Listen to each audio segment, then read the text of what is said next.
IP MPLS. It's a way of transporting layer 2 services over an IP MPLS network. The layer 2 service which can be transported over MPLS network can be Ethernet, but also ATM, TDM, frame relay. But now, as Ethernet is the dominant technology, Ethernet transport is the most important of the services. We have two major types of Ethernet over MPLS services.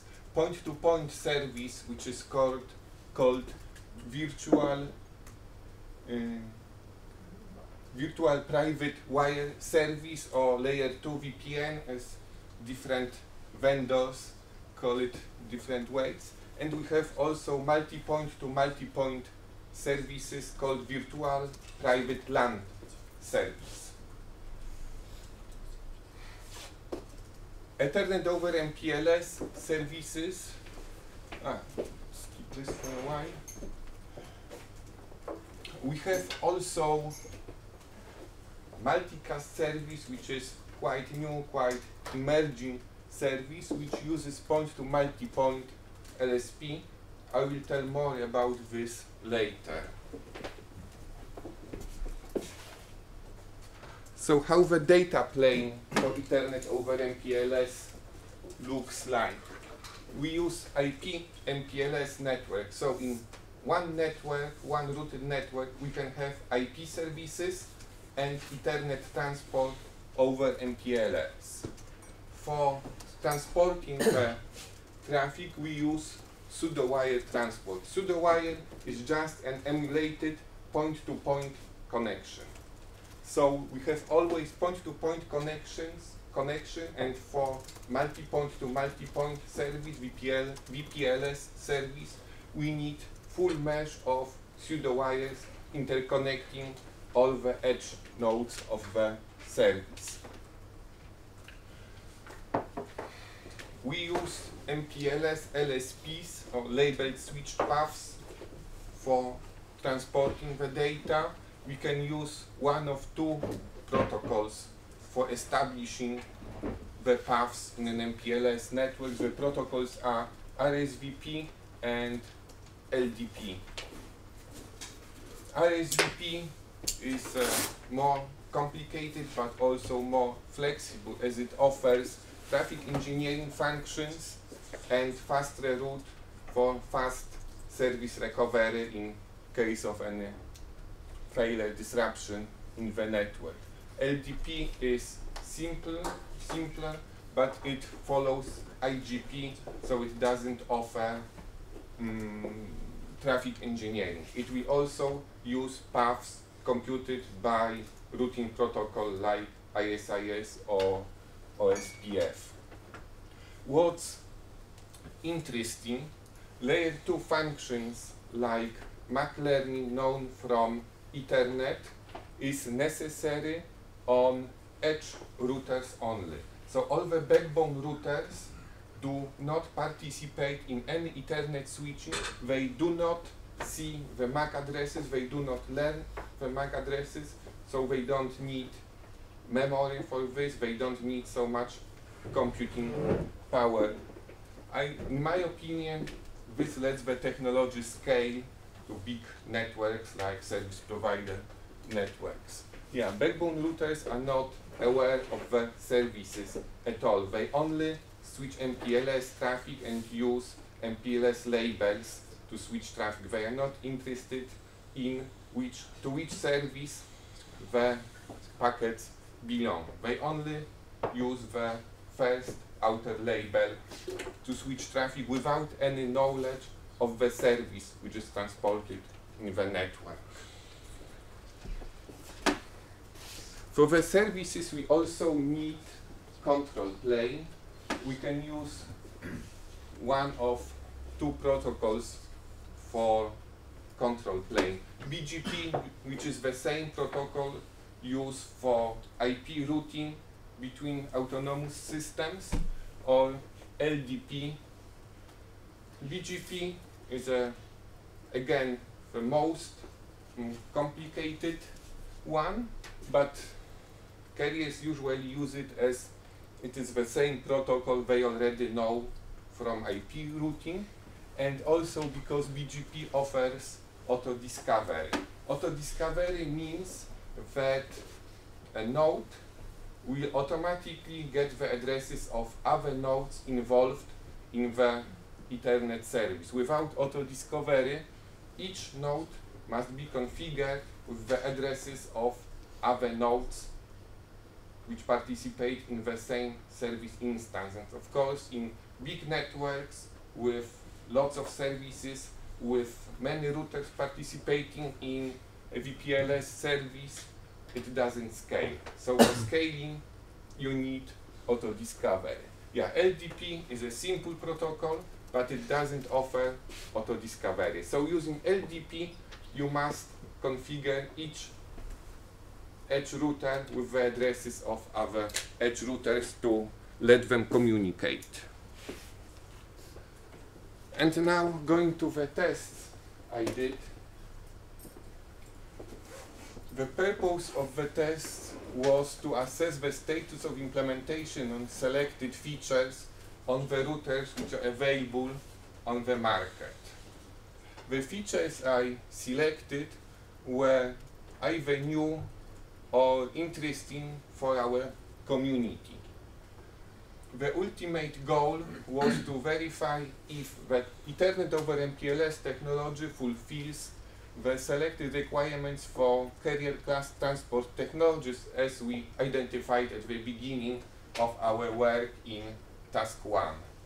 Tests were executed on Juniper Networks routers from the MX family, but I didn't aim in testing the platforms. I aimed in playing with the technology.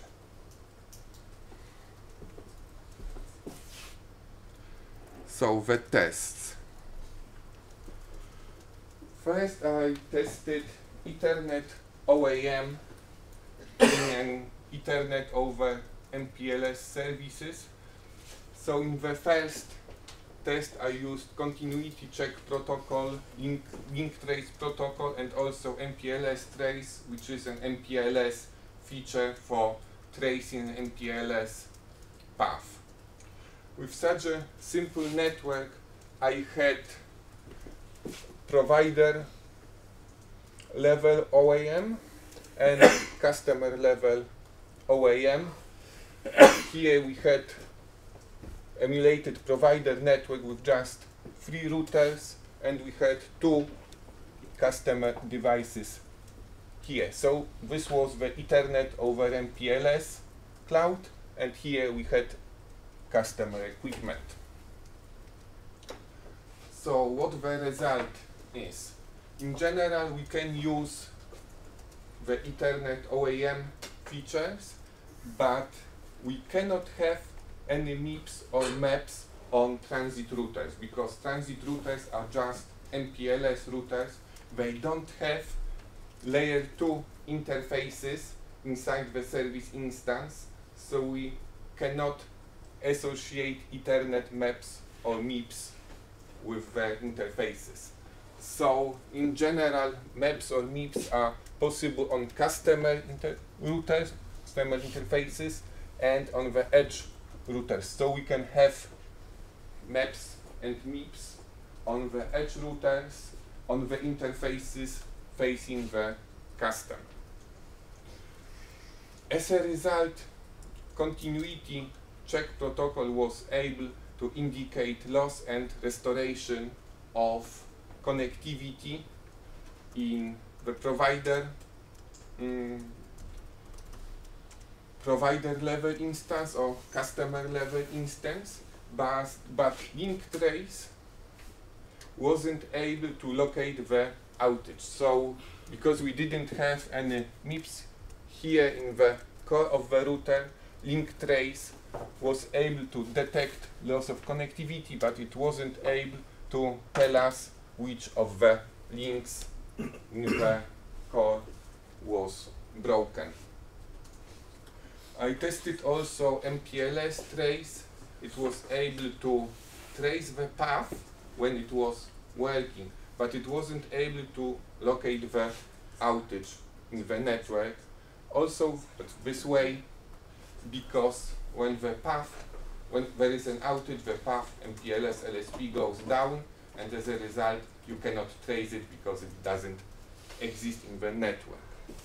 I also tested MacPing with positive result.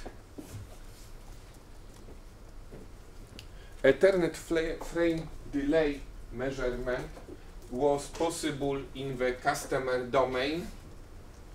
So between customer devices, and it was okay, but Juniper didn't support frame delay measurement between the MPLS routers here or inside an Ethernet over MPLS service between the provider routers. Next one, I planned to test Ethernet ICE, but it wasn't supported on the routers I had for tests. Okay, next part of the test was protection and restoration. MPLS offers powerful mechanism for restoration of the services when a link or a node in the network goes down. Like in the test network, the primary path from this customer device to this customer device was the blue one.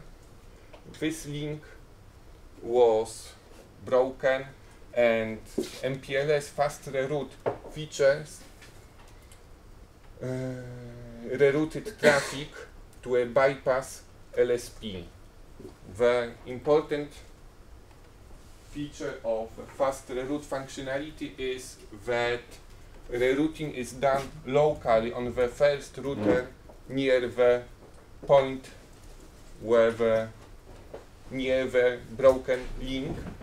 So traffic was rerouted here first, and then a new path was established between the edge routers.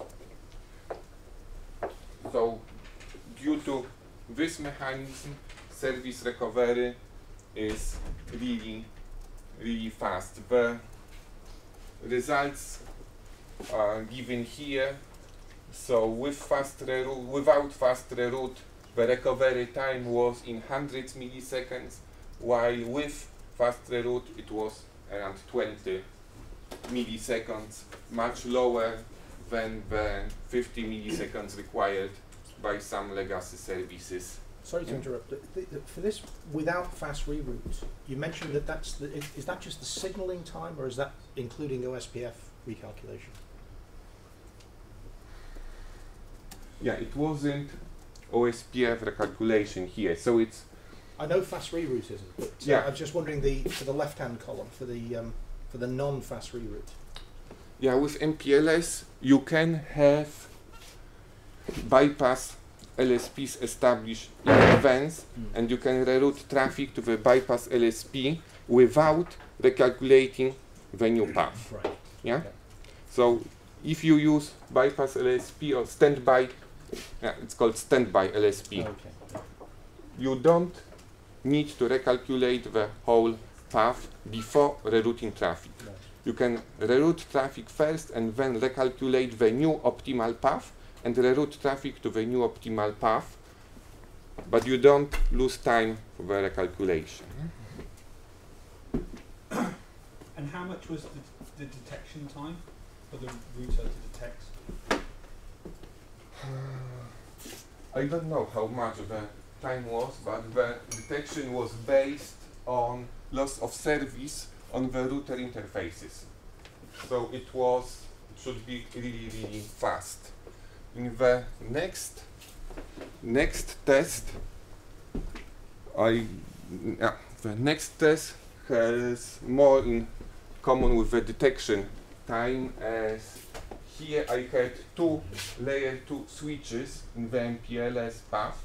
So when link between the two switches was broken, the routers couldn't use loss of signal to detect the outage, and other mechanisms were necessary to detect the outage fast. And the mechanism which can be used for MPLS is BFD, bidirectional forwarding detection, which can detect a failure in the network quite fast. BFD was used for ISIS in this case. So ISIS was used to calculate the paths, and BFD was used to let ISIS detect the outage here fast.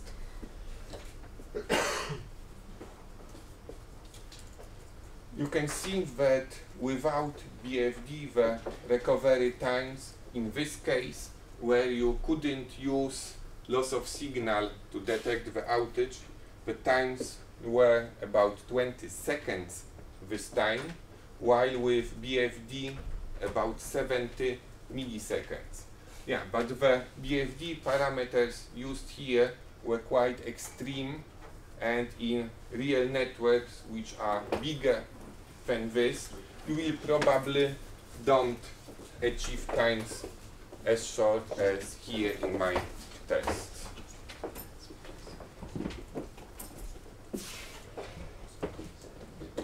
Okay, another interesting feature I tested is multi-domain as one of the criteria for a carrier network. We defined multi-domain operations, and MPLS from the beginning was rather used inside a single network, inside a single autonomous system.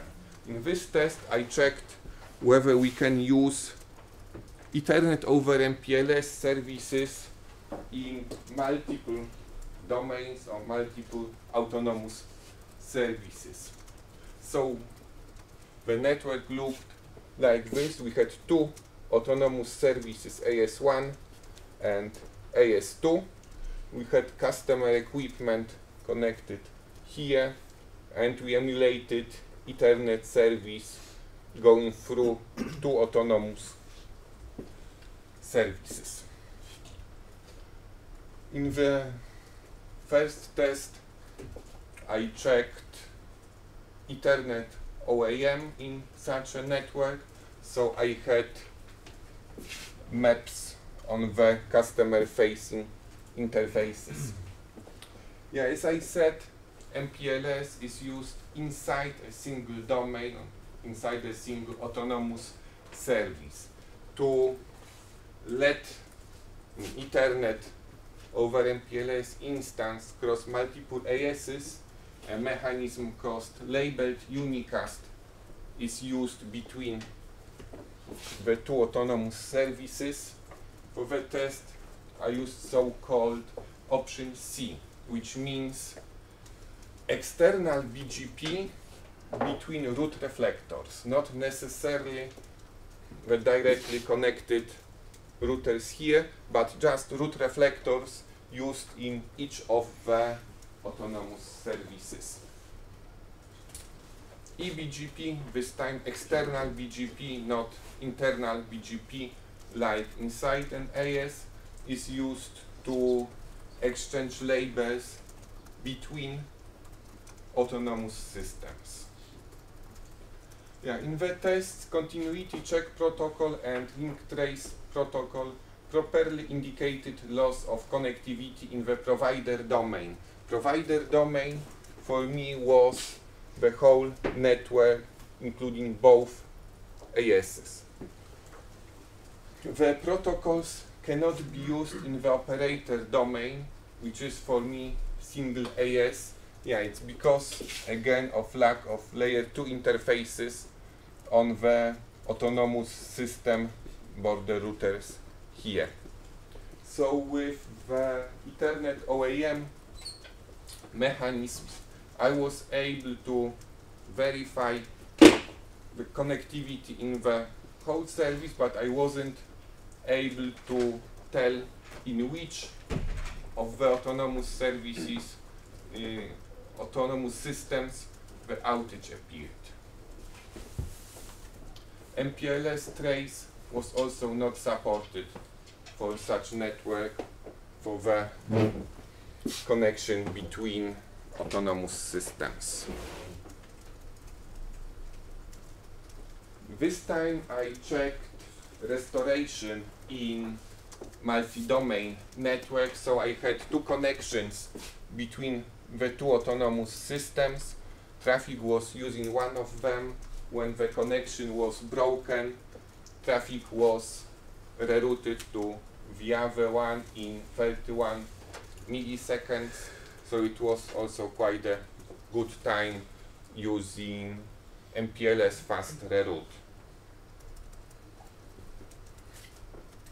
Marcin, about multi-domain restoration, was it treated like two different domains with LSPs terminated within each domain, or was it just one contiguous LSP from across the border of domains? There is no simple answer to this question, as with the option C, so-called option C, you use labeled unicast, so you also use labeled traffic between the autonomous systems. So on the connection between the autonomous system you have labeled traffic or traffic with MPLS labels. However, you cannot say you have LSP established between the two systems. This LSP is established in a single system only. But you need labels to identify the service instance to which the traffic belongs. Yeah, and BGP is used to exchange the labels between the two autonomous systems. I'm asking because they did say the same test for DVDT.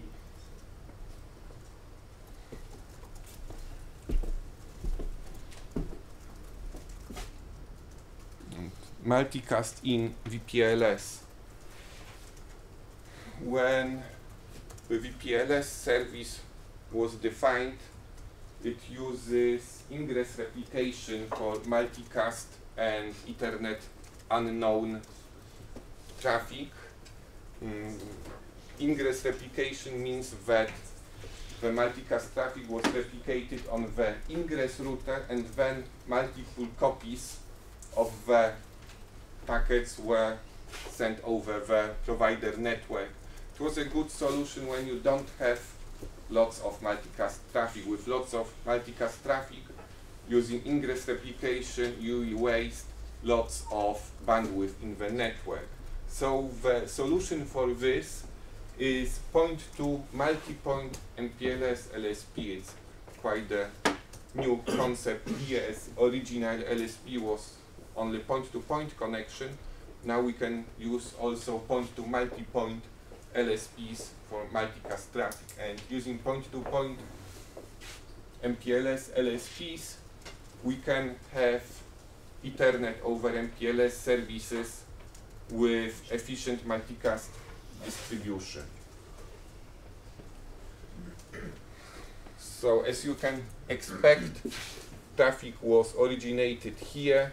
I checked that only one copy of the traffic was sent or transmitted on this link, and then traffic was replicated to this link and this link. On this router, traffic was replicated to this link and also sent to customer device here. So the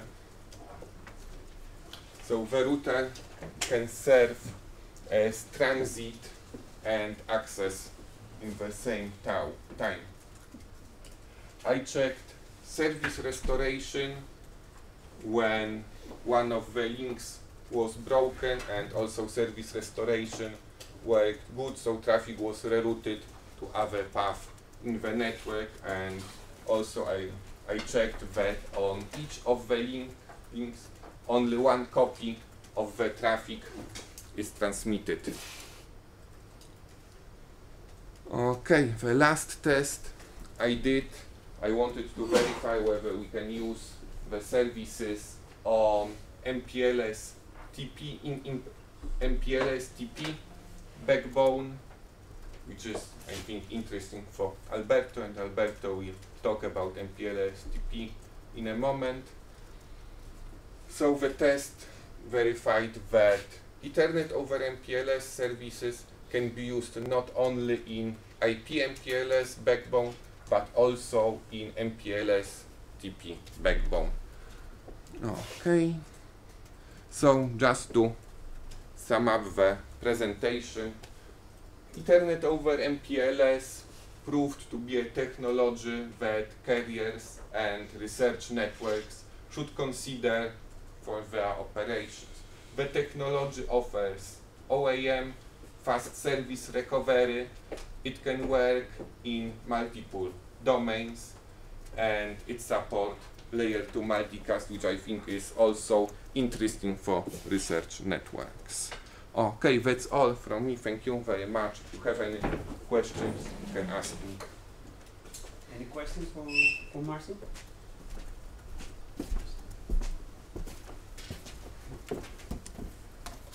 Thank you, Marcin.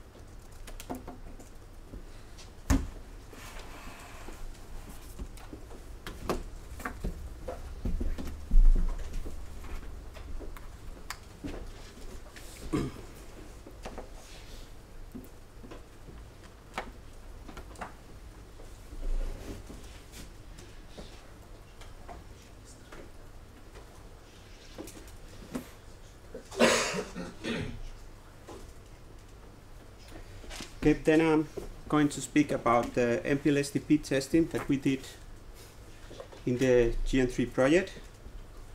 Small agenda. I'm gonna go through a small intro about MPLS-TP, main differences with IP MPLS, standardization briefing. Also, we'll speak about what happened with the OEM. Probably you heard something about some discussions between the IETF and ITUT, so I'll try to give some information about that. And we'll explain a bit about some of the testing and demos that we attended during the project. Finally, some conclusions and questions. So a bit intro about MPLS-TP. So MPLS, around 2006-2007, ITUT started the development of a new protocol called TMPLS, based on MPLS-TP. The idea was to target transport networks. And by 2008, they had like around five recommendations ready, and they also were about to release an OEM recommendation. But at that point, IETF indicated that this protocol was in conflict with the current MPLS implementations. And after some discussions, they decided to join efforts and to work together in the development of a new protocol called MPLS-TP. So what is MPLS-TP? Actually, MPLS-TP is a subset of the well-known MPLS protocol, removing some parts like equal cost multipath routing or multi-point-to-point LDPs and IP forwarding. So it reduces the architecture of MPLS, meaning it reduces LDPs, pseudo wires, it reduces the MPLS forwarding mechanisms, and it reduces GMPLS as a control plane for tunnels, and pseudo wire control plane for pseudo wires. And it adds some functionality to the protocol to comply with the requirements for transport networks. So what are these additional functionality? So transport-like OEM, so introduces an inbound OEM channel to carry OEM information. So new OEM tools for on-demand monitoring and also proactive monitoring. New alarms and maintenance signals like AIS and RDI. It includes also transport-like resilience, so linear protection and ring protection. And this protection or the restoration is triggered by OEM maintenance signals. So this is new in MPLS-TP. And it also introduces a transport-like operation. So MPLS-TP is able to operate with a control plane or with a control plane. So there is an option there, which is up to the operator to decide which one to use. So signaling is also carried in the MPLS labels, and also in the case the operators decided to use a management system, some management information is carried in the MPLS label as well. So this is for new functionality. So just to give an indication on the standardization status, so IETF, ITUT are working together. So IETF is releasing standards about MPLS-TP, and ITUT is doing the same thing in parallel. But these ITUT standards should be compliant with the IETF standards. And actually says in the ITUT standards, it says if there is anything that is not like the IETF, the IETF RFC takes precedence.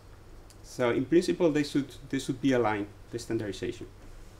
So it's still ongoing work. As you can see, most of the RFCs that are approved are with regards to requirements and the frameworks. The data plane, of course, is in place because it's for using most of the standards that are most of the RFCs that were for MPLS. But there is a lot of ongoing work with regards to OEM, to protection schemes, and so on. So to be honest, it's very difficult. I mean, you can go to the IETF homepage and look for these drafts, and it's very difficult to get a real idea where the current state is. So maybe some of the vendors here present, they have a better information, but what I get by looking into the different homepages is that most of the standardization is ongoing work. The same goes from the ITUT. ITUT had some standards with regards to TMPLS, but they have been changing these standards to comply with the ITS. So there is also some ongoing work. So some here actually there's two standards I want to speak about. It's the G8113.1 and the G8113.2. These two standards are about OEM. The first one describes OEM based on the Ethernet OEMs, a Y7031 standard, and the second one is based on MPLS based OEM.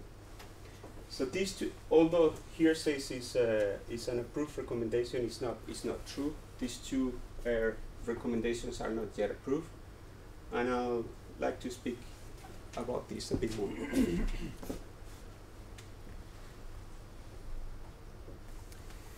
So what happened is that IETF and ITUT started working together in developing new standards for the OEM. I think Robert knows about this because he's laughing.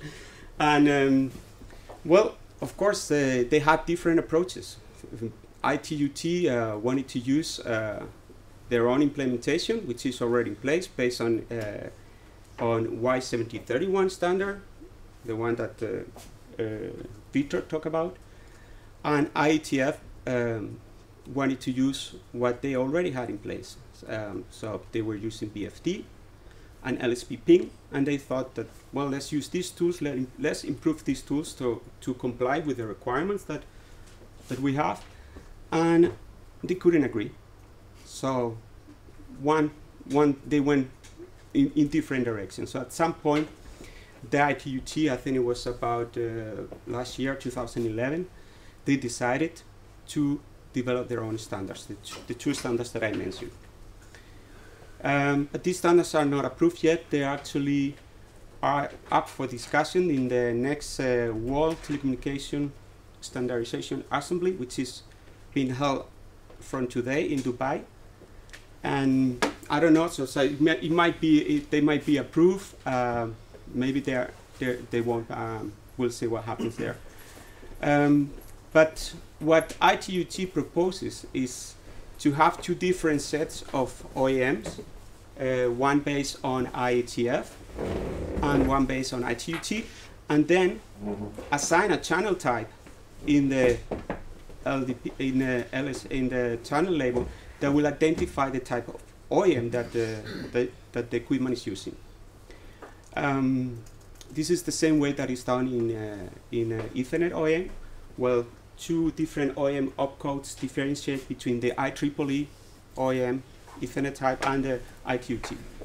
So this is, in my opinion, a good idea. Of course, we will have to deal with two different types of OEM and decide which ones we want to use. It's all very well for standards bodies to have different standards. Do you have an idea of where the different vendors are aligning themselves? Because I remember the dispute from many years ago between RSVP-TE and CRLDP. It came down to what the vendors supported, RSVP-1. I suspect it would be the same here. So it's... So what we saw during the testing and talking to different vendors is that some vendors decided to go the ITU-T way, some vendors decided to go the ITF way. So you find implementations for both.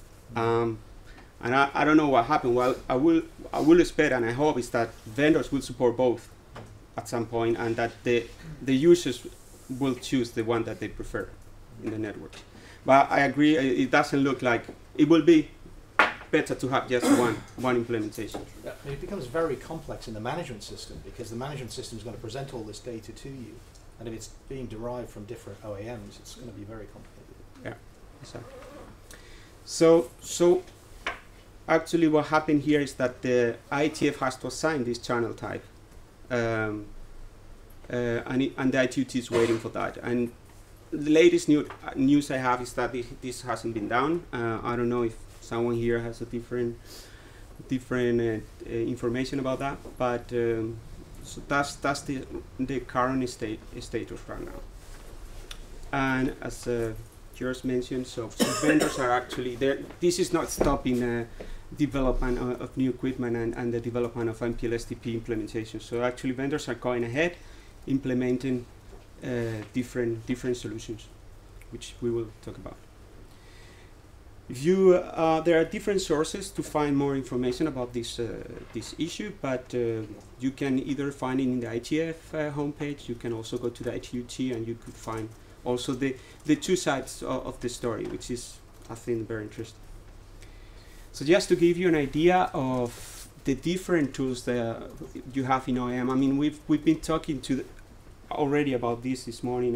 Victor mentioned some of them, and Marcin mentioned some of them. So there are tools for proactive monitoring. There are tools for on-demand monitoring. So you can check the status of your tunnels on pseudo wires using continuity check.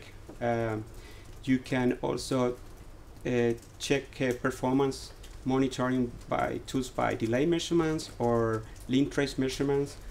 You have also maintenance signals like RDI and AIS, which are also used to trigger restoration capabilities. So as you can see, there is the MPLS-TP flavor, which is using the Y7031 tools, and the IETF, which is using BFD and LSP ping. And here these tools need to be extended to support all these features, and it's ongoing work. As we saw, most of the standards of the RFCs are in draft status. So I will expect that this will be approved in the coming period. So, Tony, I don't know. So, want to talk a bit about the testing that we did in year 1, test 1. First, I would like to mention that we were not that many testing this. Actually, it was only Nordnet. In this case, it was me. Later, Janet joined to do some proof of concept together with Alcatel-Lucent. And it was also difficult to find vendors, primarily because when we started the testing, there was not very mature implementations in the market. So it was very difficult to find equipment that supported MPLS-TP.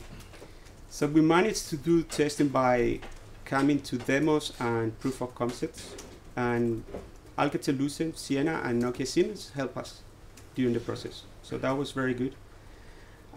So we managed. I'm not going to go in detail into the different tests because it was more kind of demos. Apart from Nokia Siemens, where we had a bit more time, it was more kind of proof of concept approach. So, but we did see a test of the MPLS-TP architecture. So we saw the creation of LSPs and pseudo wires and different type of services, point-to-point and multi-point to multi-point. We also saw the two flavors of MPLS-TP OEM. So Alcatel-Lucent is well known that they're ITU-T compliant, while for example Sienna, we saw a demo of 1+1 protection scheme based on BFD. And Nokia, we also saw demonstrations of LSP pin and BFD in Nokia Siemens equipment. For protection testing, we only saw 1+1 protection testing based on both BFD and 7031 standard. But there, at that point, there was not rim protection mechanisms ready. So this is ongoing work. I don't think there is any vendor at this point supporting that, as far as I know. But I would like to hear if you have some information.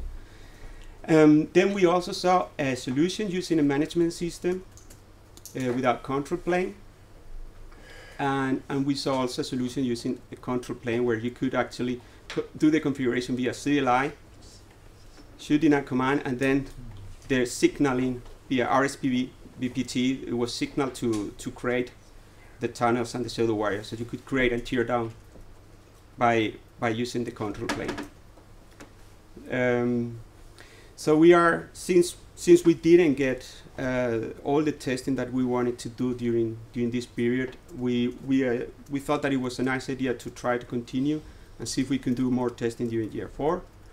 And this time we have 3 nodes from Alcatel-Lucent in our test lab, and we are trying to do a more in-detail testing of MPLS-TP.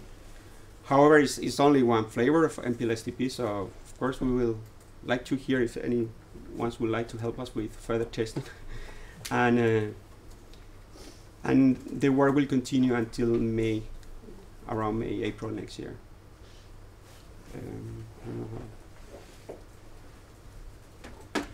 So a few conclusions about the testing that we did during the project is that we saw at that point that implementations were not fully mature, so a lot of work to be done.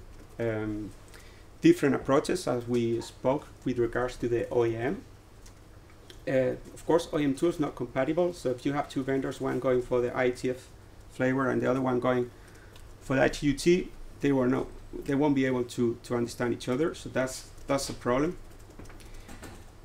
Control plane, not at that point, only one vendor had control plane available, so we saw that it's on most of them. They are in the functionalities in the roadmap, so it's coming. Also, MPLS-TP and IP MPLS seamless interoperability is not ready yet. Here I have a slide showing 2 possibilities on how this could be done. So the first possibility is with a border node scheme. With here the SPE, we do the translation between the MPLS-TP at the MPLS label.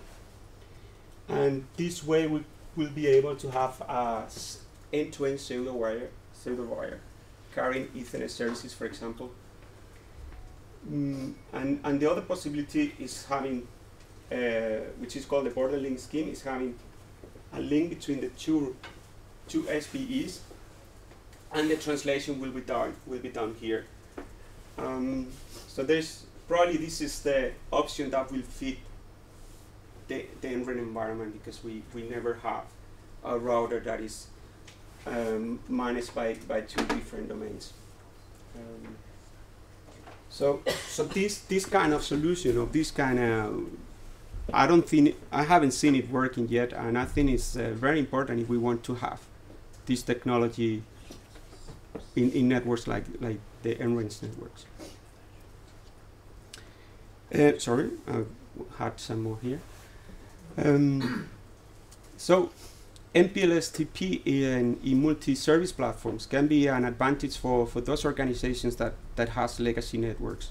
So those organizations that are running service in SDH platforms or such type of platforms, they can actually move to packet-based transport by using MPLS-TP, and I think it can be an advantage for them. Then IP-MPLS networks can make good use of the new OEM tools and the new protection and restoration capabilities. And in some cases, NMS might simplify operations, and especially for NOCs. And then the use of end-to-end multi-segment MPLS-TP channels requires vendor interoperability. So this is also a major issue, because if we want to do this and we have, for example, Alcatel and SurfNet has Siena, and the other one has a third vendor, these need to work together. Otherwise, we will end up doing what we do today, which is terminating the channels and doing the interconnection between NRENs at the Ethernet layer, which is okay, but maybe I think there will be a lot of advantages if we could do it in a seamless way via MPLS-TP. So I just want to throw some questions for tomorrow, or maybe for now if you have. So what do you think is the choice for your networks, or for the NREN networks, MPLS-TP, IP-MPLS, or PEBT? Is MPLS-TP an option instead of OTN? What about OEM? Do we want to use OEM at the Ethernet layer, or we will gonna go a level down and use OTN at the MPLS level? Are there any advantages or disadvantages? And later question that I want to: will you use an NMS like operation, or will you prefer to use the control plane? So that's the end of my talk. Thank you. Any questions?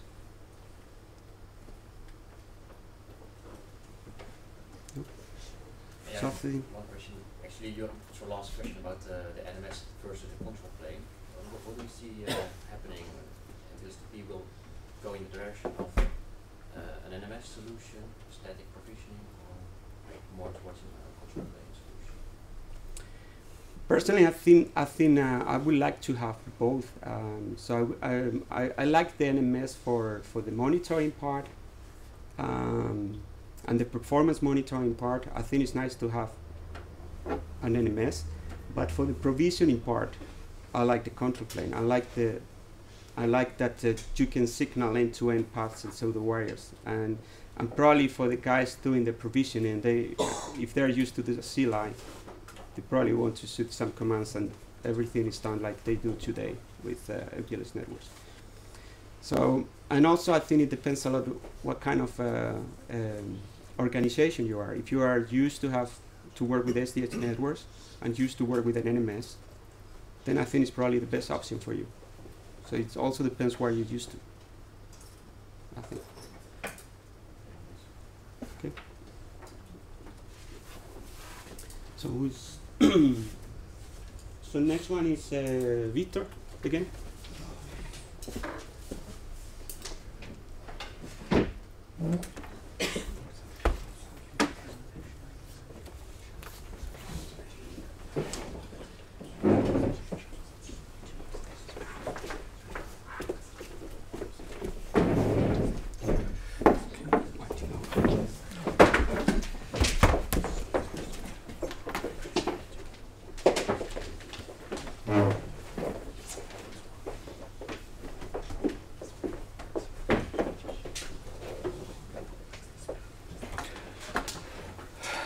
Okay, now about another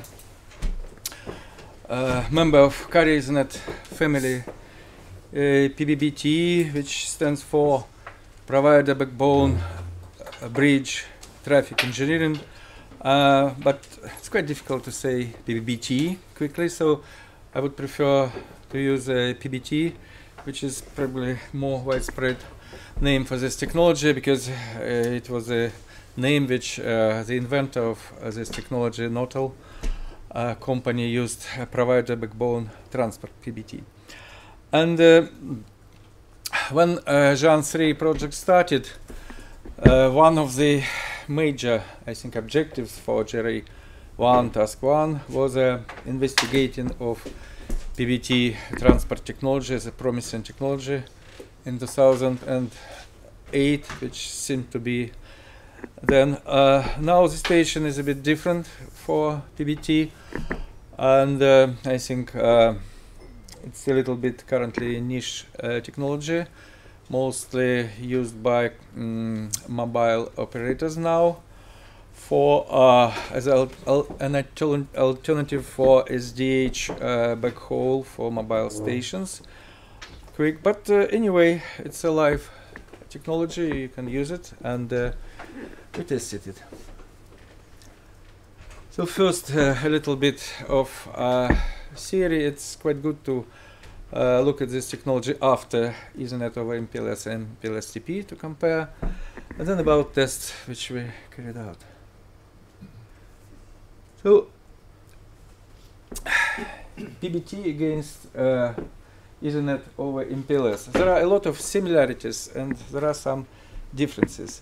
And when PBT appeared in 2006, suggested by Notel in their equipment, big switches, MERS 8600. So some NOC people who didn't like MPLS because it's quite complex technology, they hoped for PBT like something simple, understandable, reliable, fast, and so on and so on. So what are similarities?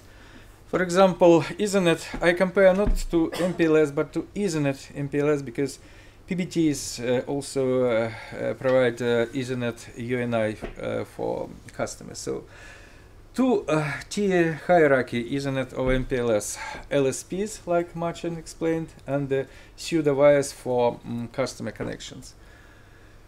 PBT the same, two-tier hierarchy, PBT tunnels through provider core, plus so-called IC connections within these tunnels for customer services. Traffic engineering, both support traffic engineering. Fast protection switching, same, both. OEM features, okay, Alberta just explained. It's could be similar, could be a little bit different, but anyway, in principle the same. But a lot of differences. Well, at least in 2008, MPLS or Ethernet or MPLS used to be a very established technology, and still, of course, is. And PBT was emerging technology, and still a bit is.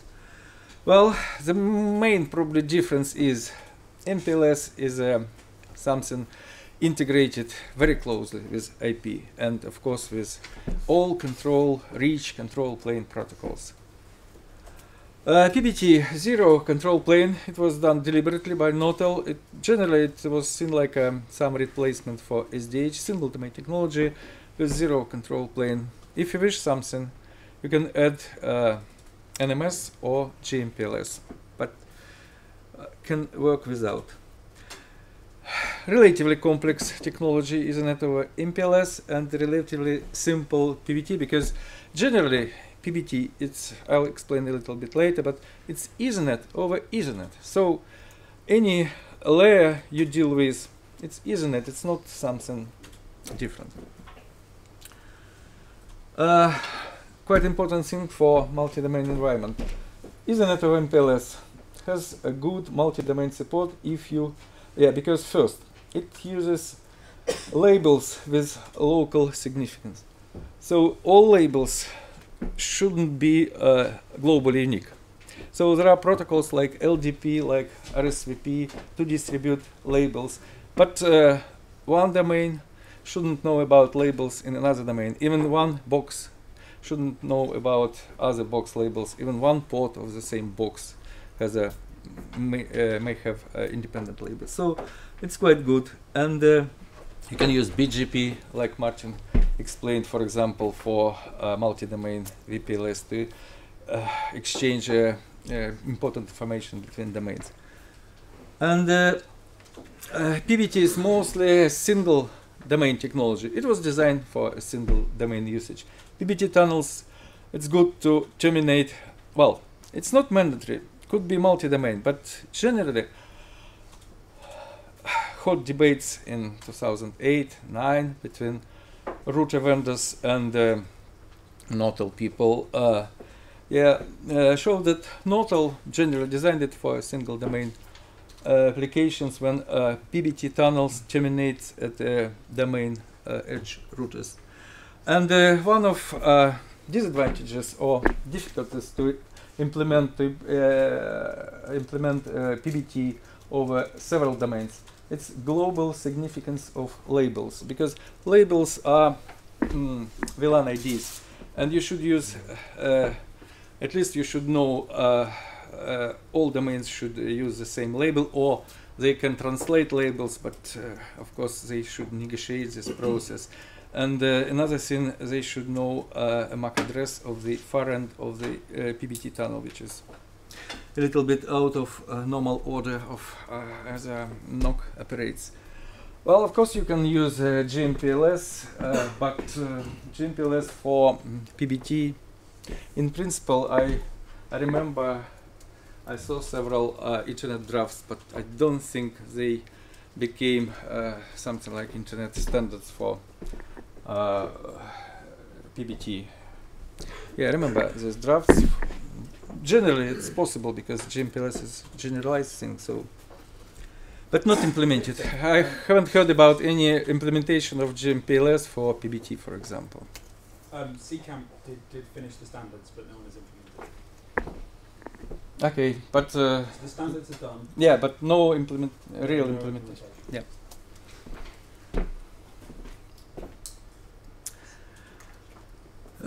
So a little bit about principles of PBT. Several main objectives developers of this technology pursue. First, decoupling of provider and user networks, and here it's quite useful to see PBT not like a isolated technology. It's a family technology standardized by IEEE. First was Q&Q technology, I mean Q&Q encapsulation, provider bridge PB, which provided separation VLAN IDs of customers C widths from service or provider VLAN IDs S widths, service widths, which was quite important for operators to work with, to work independently from customers. And PBB, provider backbone bridge, and PBBT, they went further and they use MAC and MAC encapsulation, which isolates not only a VLAN ID space of customer from a provider ones, but also MAC addresses. So when you use MAC and MAC encapsulation, provider space completely isolated from a customer space in terms of MAC addresses and VLAN IDs. Resilience, because it's provider technology, should support fast protection. Only formally, only PBBT has this feature, fast protection switches, but generally you can use other protocols, for example, ring-based protocols for something. And currently, two layer 2 routing protocols were standardized: TRIL from IETF and shortest path bridge and SPB from IEEE. Not quite widespread. Can you add something, Simon, about implementation of SPB or TRIL? I don't know.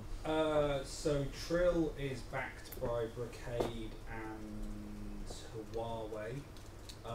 some sightings in the data center, not really much out there. Shortest path bridging is a VIA and a few others. The industrial Ethernets, you'll see shortest path bridging in your car in the next 5 years, that it will be used for the industrial Ethernet and automotive Ethernet groups are starting to really get excited about shortest path bridging. But they're all part of the great data center battle, which has got probably another 5 years before it gets resolved as to which protocol we end up with in the data center. Avaya, I think, support. Shortest path bridging. Mm-hmm.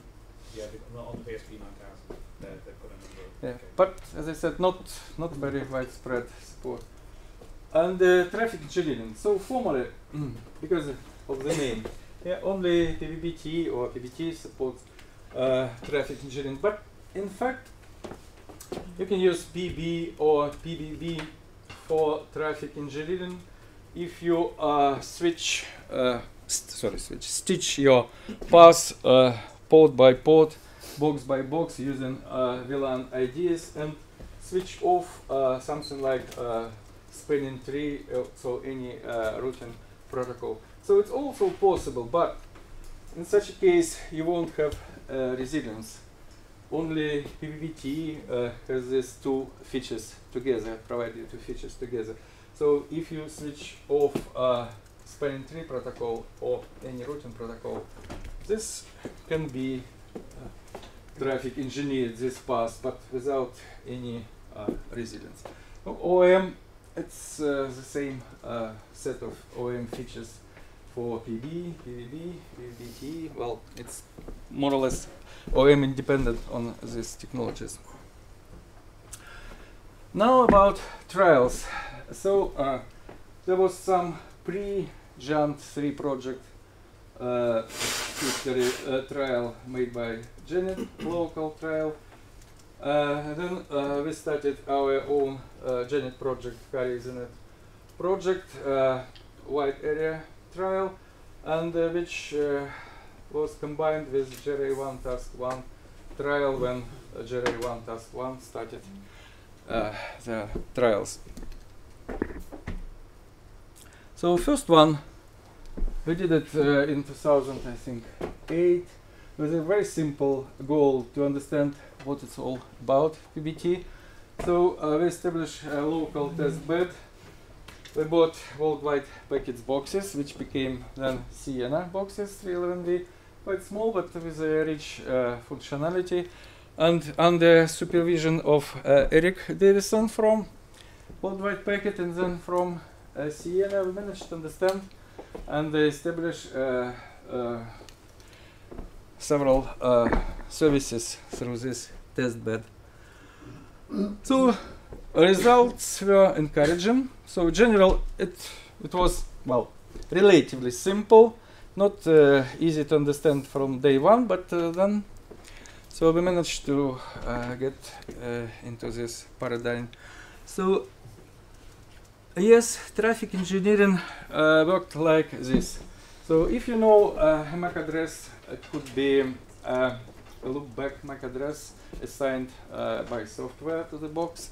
If you know a MAC address of first endpoint, and if you choose a backbone VLAN ID for this PBT tunnel, so you can establish it, but you need to know the far end MAC address too, which I said not very convenient for multi-domain operations. And then box by box, you configure the same backbone VLAN ID, and you actually manually stitch the traffic engineered path. Well, and it has a good scalability because within these tunnels you can have up to 16 million user connections, customer connections per tunnel.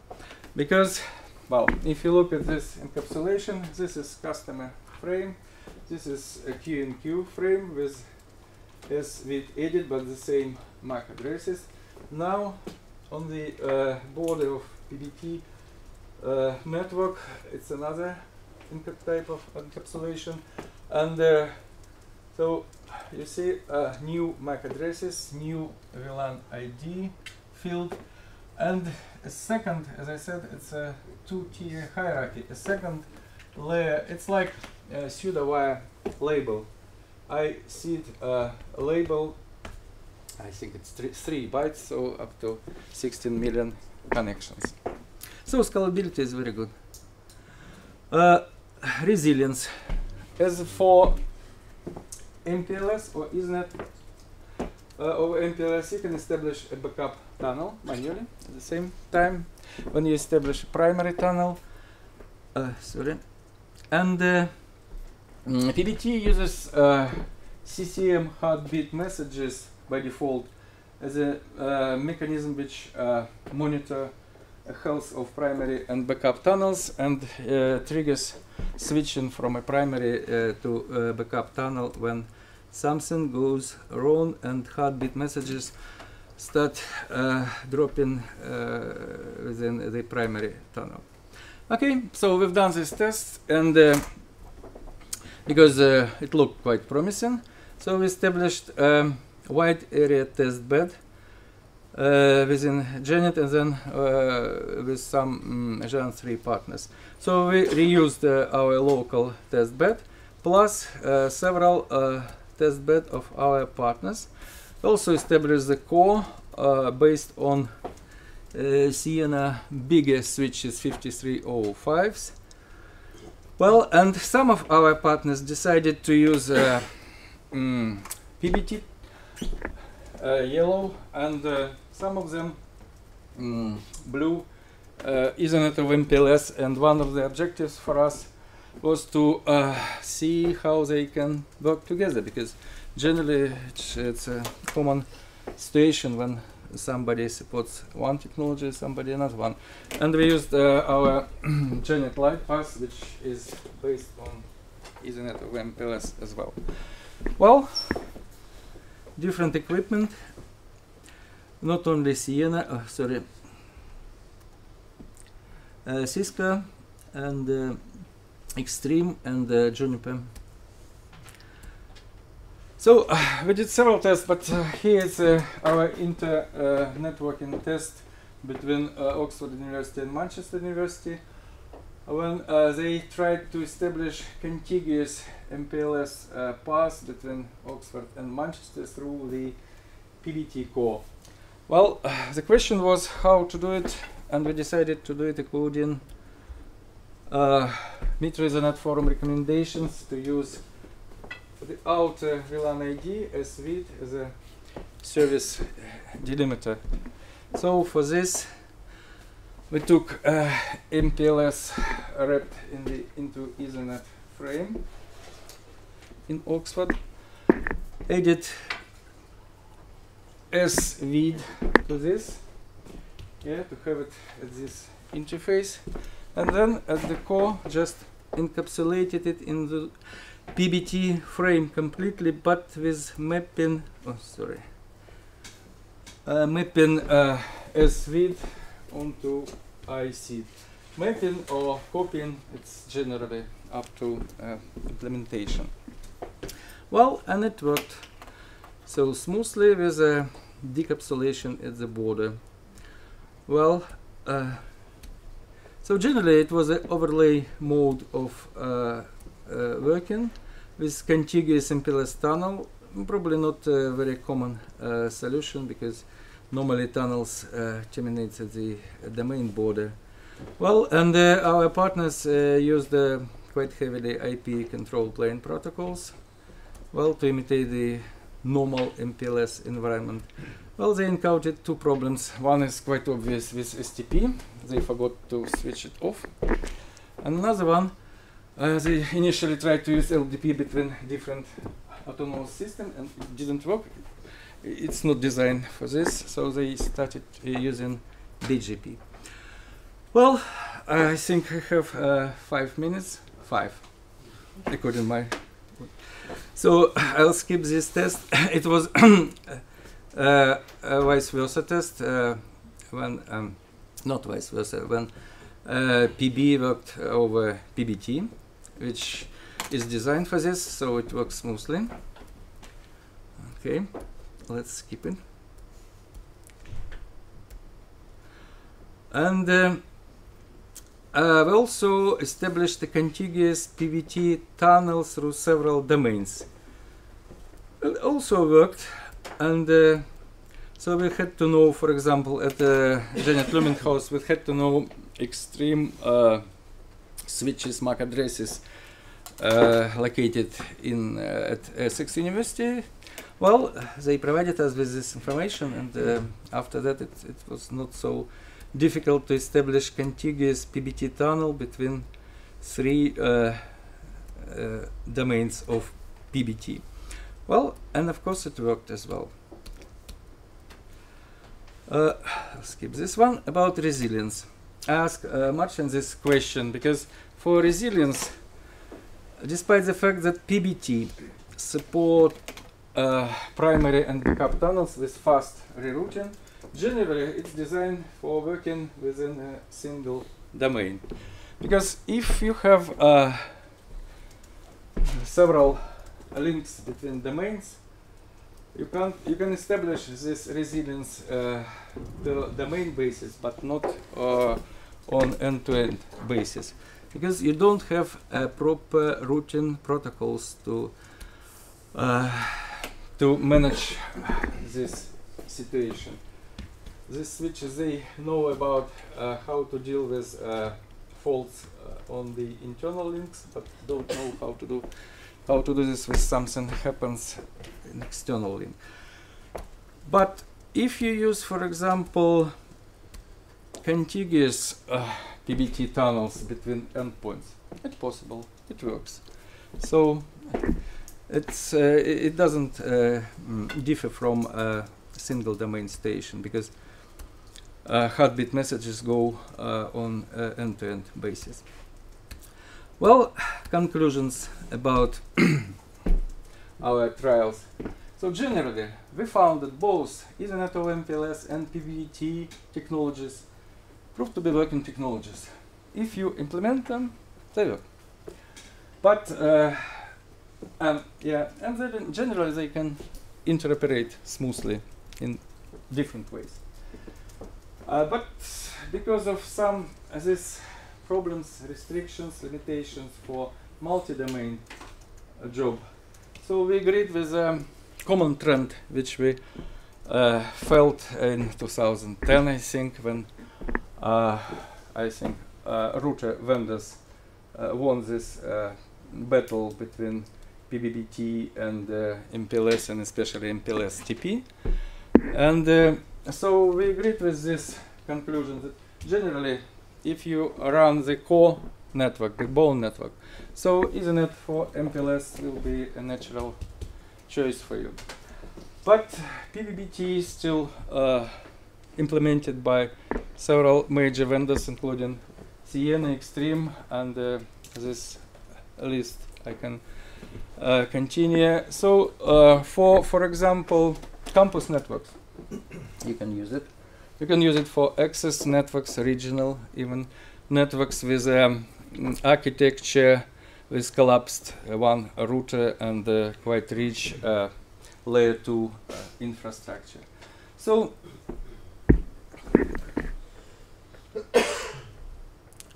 yeah, that was our main conclusion. And the last bit I'd like to say that generally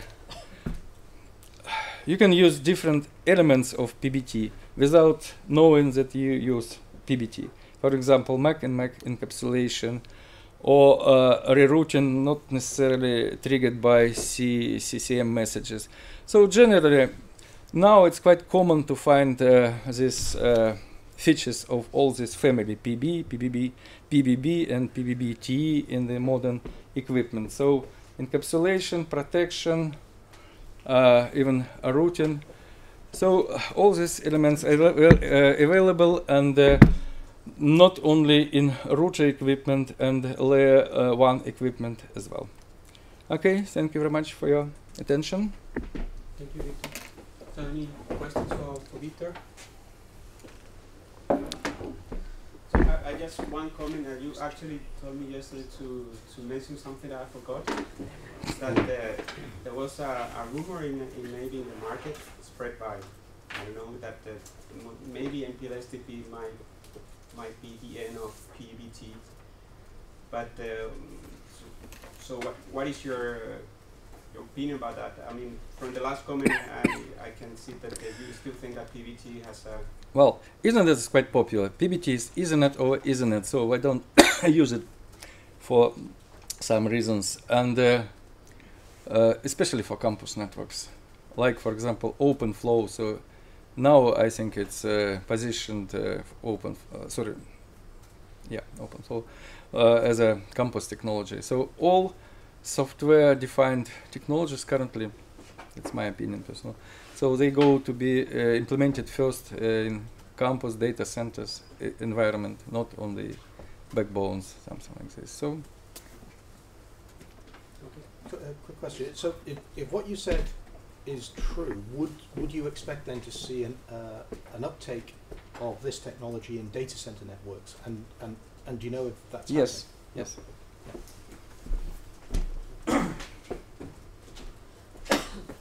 So there's probably 20 or 30 data centers running shortest path bridging from Avaya and Alcatel-Lucent Enterprise. Mostly in North America, but it's certainly a deployed technology now, especially in the healthcare sector. Appears to have become a big area.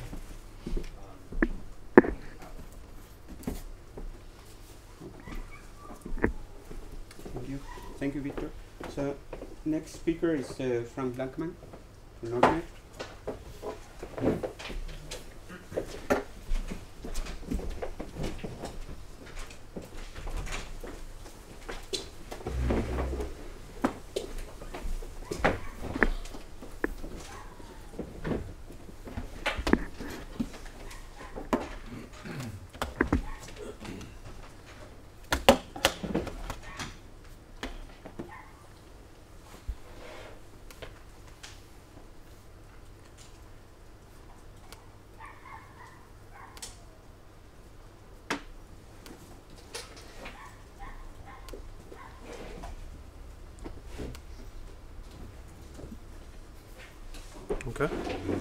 Okay.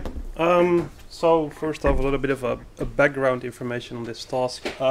This was previously listed before we started as the next generation IP task, which left us with absolutely no idea what to do with it.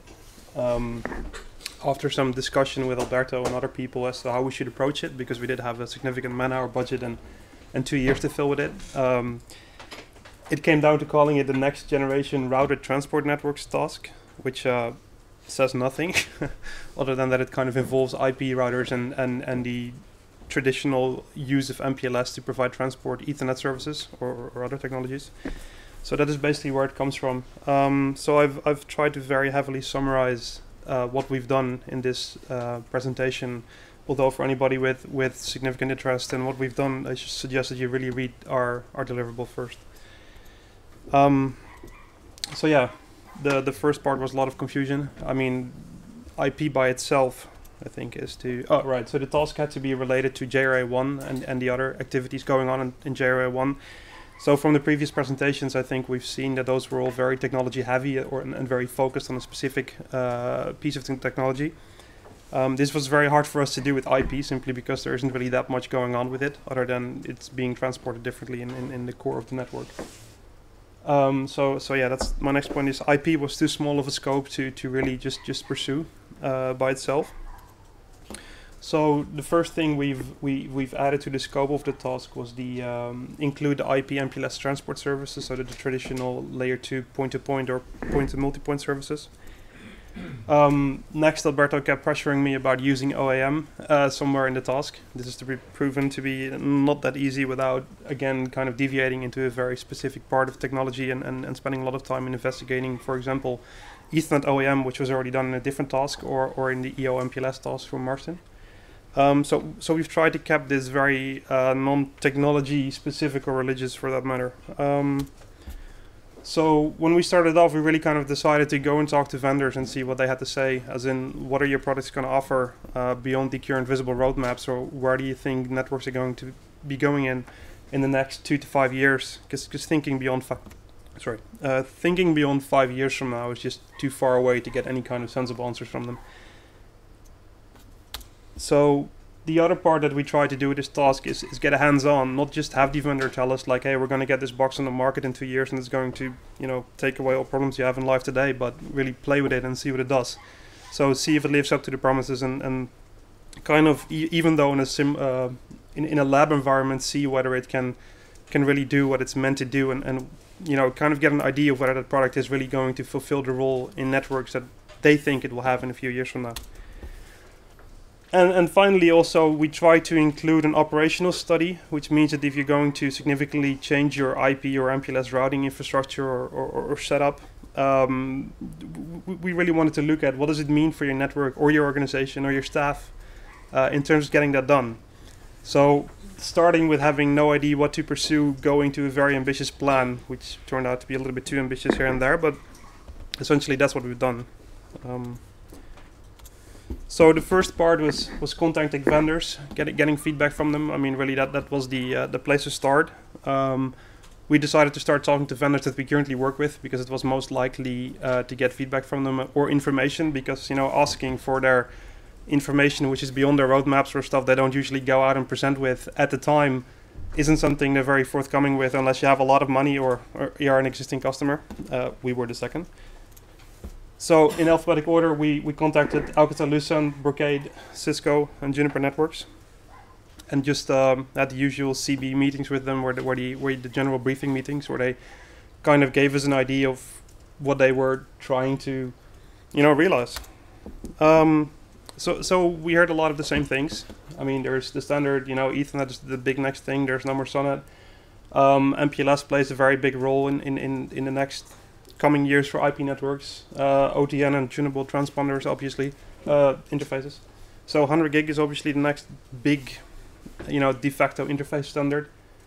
Then there is the MPLS TP, which everybody said they were going to implement because customers asked for it, but they didn't necessarily see it as something that was also to be adopted. Mind, this was an opinion of about 2 years ago when we did this, so things have developed and changed since, and some people have changed that opinion.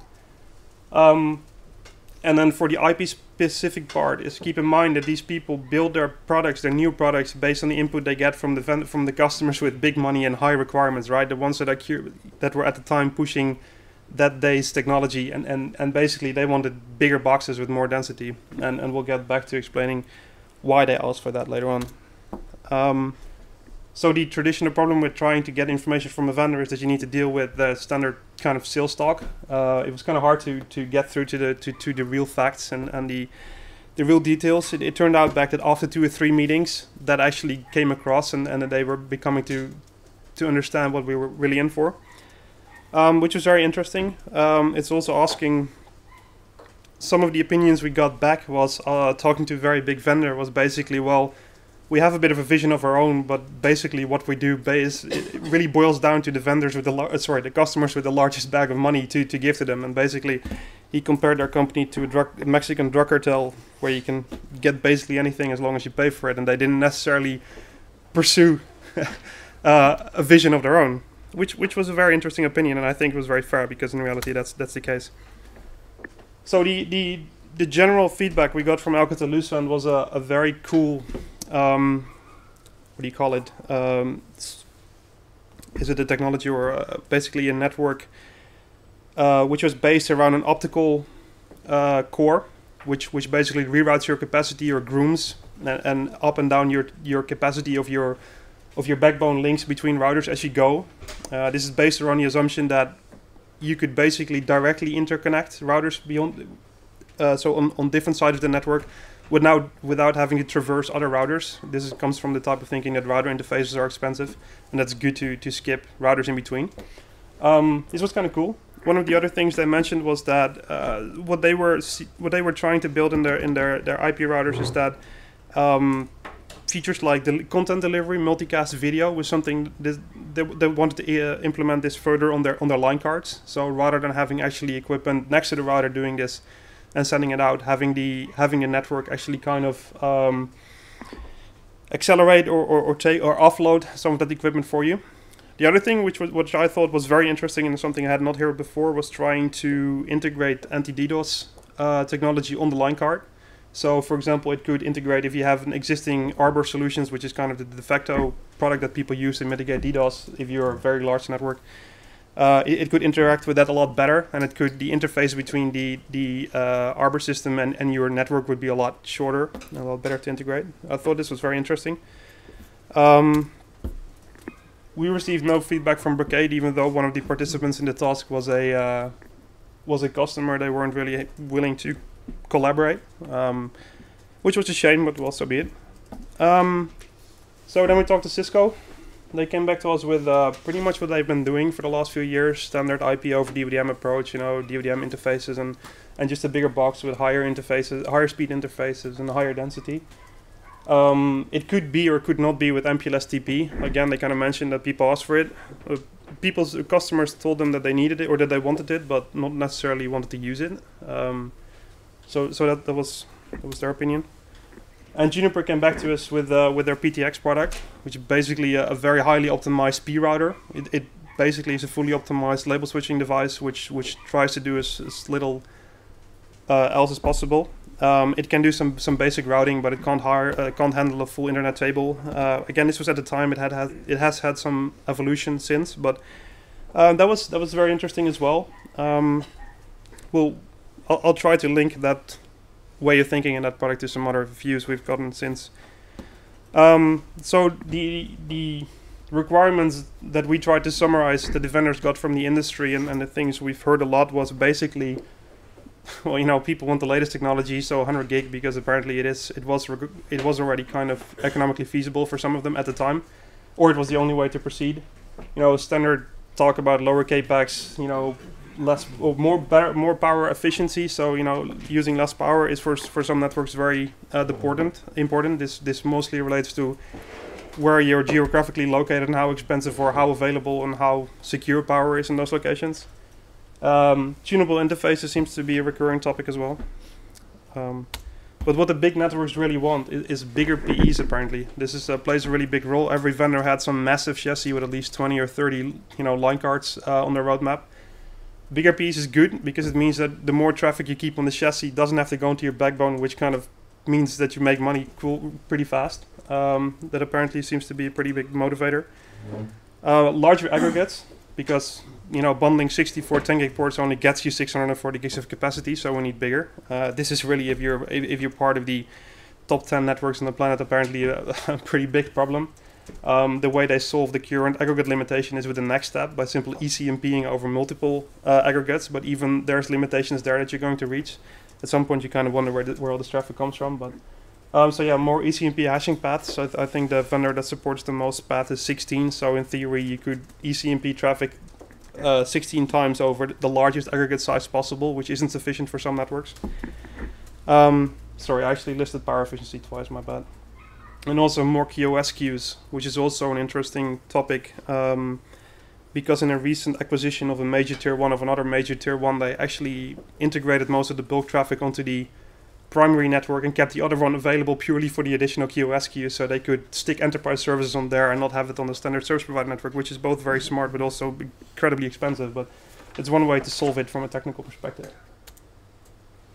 So next, sure, we got the stories, we got the products that they came up with, the solutions they came up with. What's the next step? We wanted to test it, and to test it you need to have a service portfolio.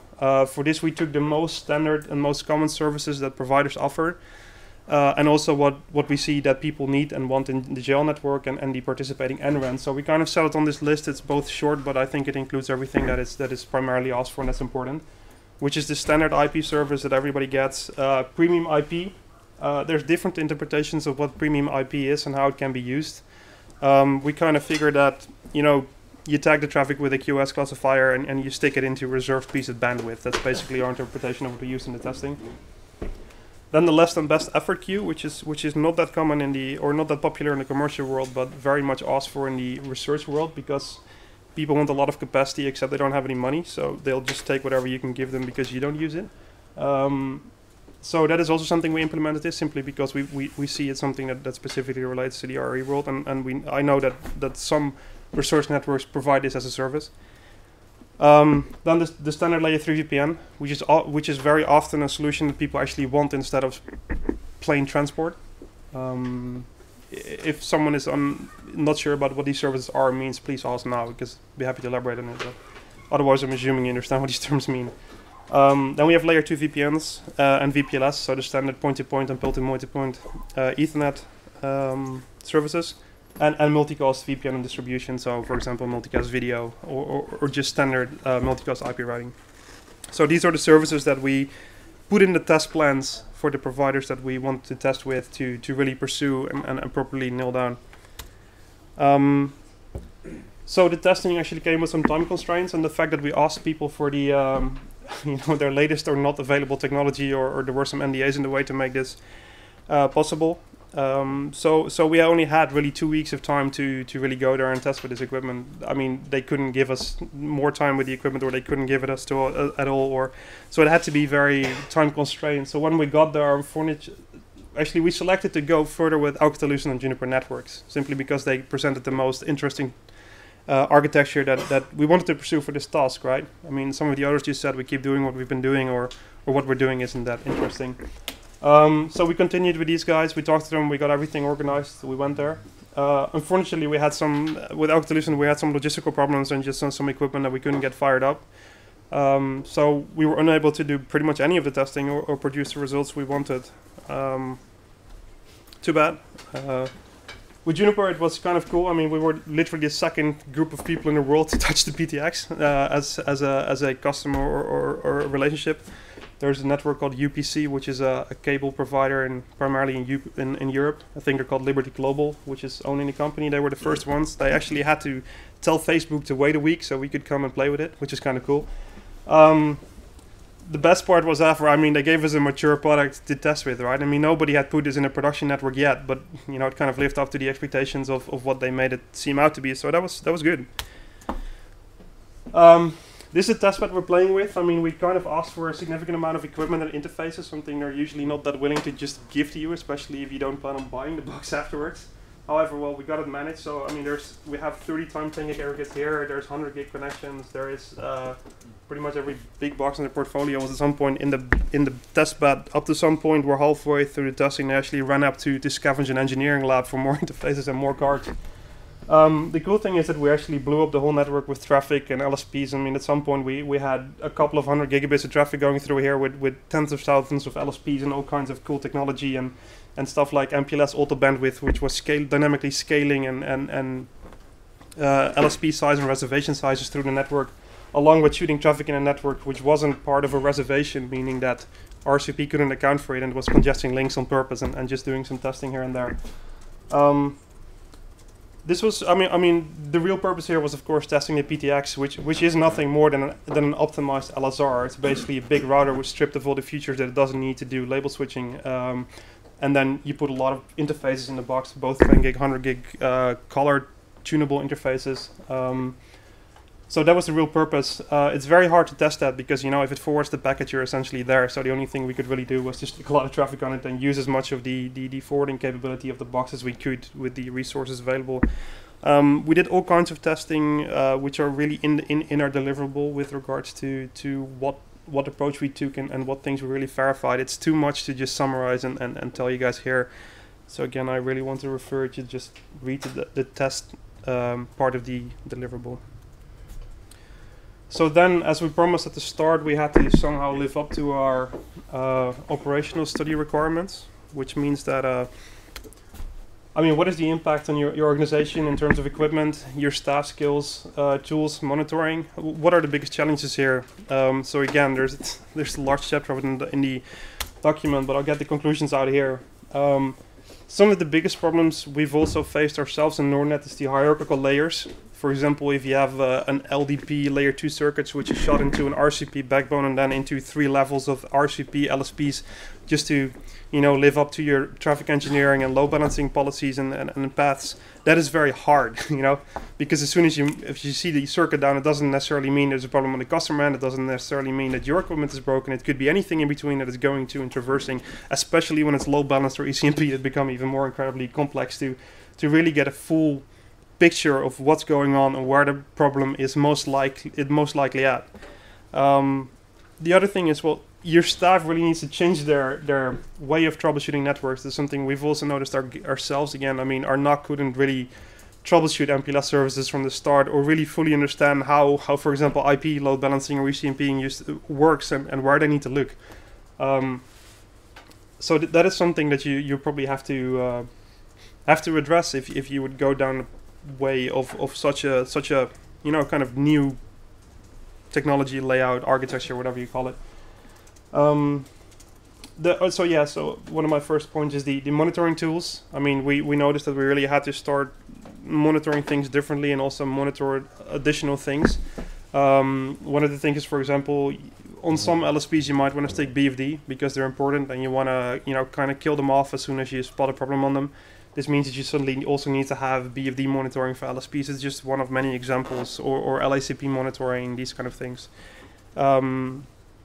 Also, something what is important if you do ECMP or if you do auto bandwidth is that you both monitor the utilization of the links, the actual reservations, because there's underflow and overflow on the LSPs, and there's a certain interval it takes to adjust the reservation of an RCP LSP, for example. So at some point you might have this really big reservation, but you know, because of time zone changes, some of the traffic on that LSP actually dropped, and your network might have not updated the LSP, which means that you have a large chunk of unused bandwidth on your network which is reserved and not used, which is bad, because it essentially costs money or could cause problems somewhere else in the network. So that was basically, again, the Operations Studio. We have more parts of it in a document. You should really read it there and then talk to us and then ask more questions.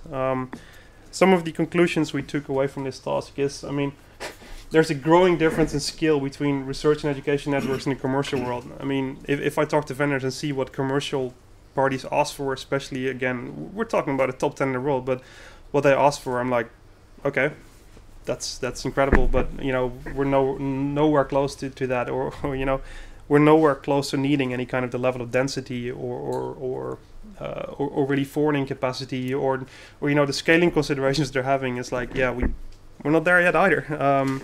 So what we notice is that there's a really growing gap between what the commercial world needs and what the research networks need today.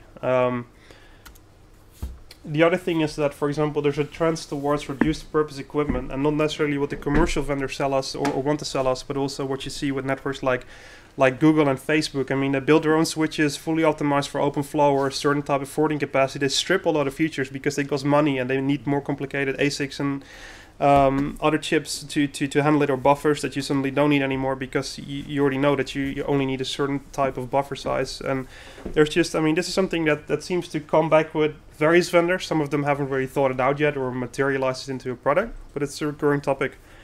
So, for example, the PTX is a pretty good example of that. Ironically, now people who've bought it come back to Juniper and say, well, how about you guys make it handle a full internet table anyway? And they're like, well, it's not kind of what we made the product for because that's what you guys asked for. But apparently, again, if you bring money to the table, vendors will build you anything, and that's now being made available also to a certain extent. But yeah, I mean, that's really something, that's a cool trend. That's something which is very obvious, and people try to do it in different ways. It could be that if you're not Google and you can't build your own switches, you might just want to team up with a cheap hardware guy that can build you switches and, you know, work together with them, which is also something that you're seeing people do. I don't think that's relevant at all to research networks, but it's just something we took away from the task. Stronger focus on the packet and optical integration. You're seeing it very strongly in the PTX as well, with the you know, all the tunable 100 gig stuff, which is really how they foresee the backbone links to work. So you don't have to spend money on transponders in your DVDM shelves. Also, what is ironically to see is that pretty much the vendors which used to be either a traditional router vendor or a traditional DVDM/transport vendor are gonna, you know, they all try to do everything these days. You're still kind of seeing the separation where the router vendors kind of want to keep DVDM as dumb as possible and kind of only use it as big pipes, where the transport guys start to make routers and still want to keep a lot of intelligence on the on the fibers, which is funny. But anyway, one of the bigger trends is that pretty much every serious vendor tries to do everything these days, or is in the process of trying to do everything these days. Another point is network management challenges, which is very much relating to the previous point, is where if you try to do everything, you need to have some kind. Well, some people arguably say that you need an NMS which can look at all these layers and all these networks. Or you need to find, for example, a standardized protocol which can interface with all these networks, such as netconf.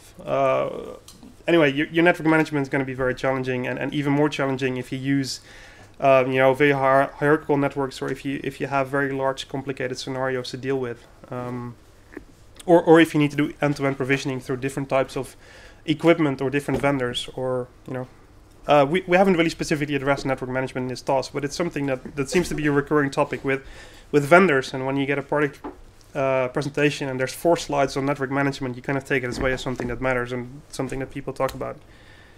And then finally, which is a bit of I heard Victor address it in his presentation as well as one of the last topics. SDN and OpenFlow, it is something that vendors tell us, it's something they see on IRUs, something people think their product should have in it, because kind of they're covered for the next years to come, and if something goes horribly wrong, their company can always say, well, the equipment we bought back then has it.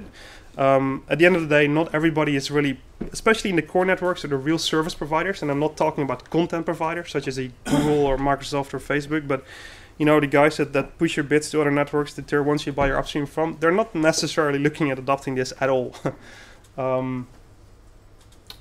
This both comes from the feedback we got from vendors, but also from the feedback I got from talking to those networks, or people in our talks talking to those networks. So, I mean, they're still very much in the traditional path, even though revenues are going. So it's interesting. SDN or OpenFlow aren't necessarily the solutions for those guys. What you are seeing with content with the CDNs such as Akamai and Limelight is that they are far more interested in, for example, taking latency considerations into routing policies. So having those kind of options available directly off the shelf from a router vendor could be interesting. It's not something people actually said, but that's kind of the conclusion out of the the feedback we've received. So yeah, that's it. Any questions?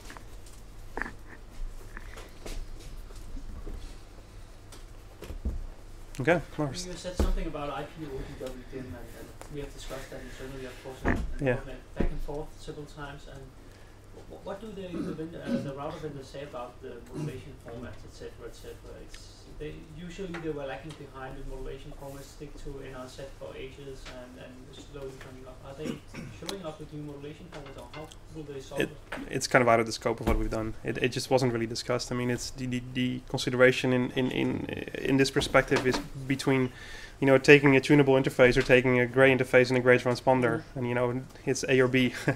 And a lot of people are thinking that A is becoming more common and more likely in the future, especially because we've mostly talked to router vendors and that's their view on it. So, I mean, you need to kind of keep the interest in. If they want to extend into the optical domain, they have to take up the technology that is absolutely.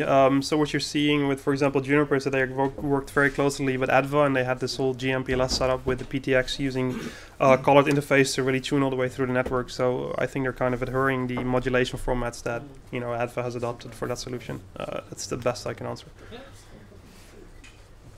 Okay. Anyone else? Good. Okay, thank you, Frank. You're welcome. So now it's lunchtime. We have a break until 1:30. So we start again 1:30. The lunch is here.